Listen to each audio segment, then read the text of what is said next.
to ma chung chaya min zon nan sual te an hoi san chua và na chang in kalong ngai thang ngơ an suai na le bo chia na avanga an ram na chu ka ti ram le am ram hi an chia lo na na dai theo tur le ram thana ma rang am tur mi amari tu singa le pan asam me ke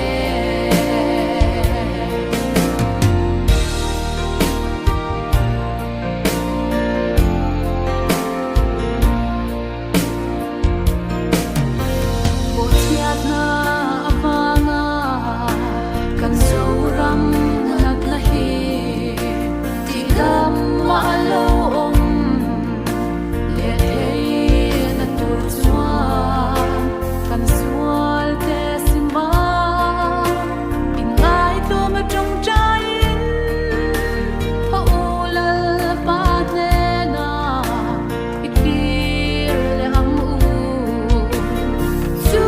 tin anin min lo ngai dam nge ram hi asia to na na dai theo tur le ram thana ma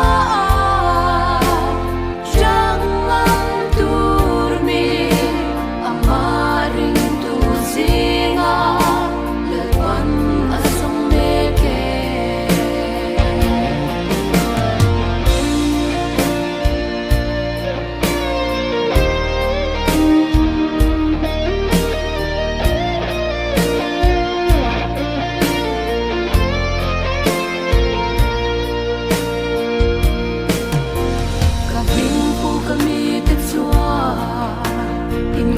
to ma chung chaya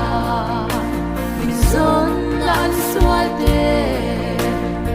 an hoi san chuan và na chang in ka lo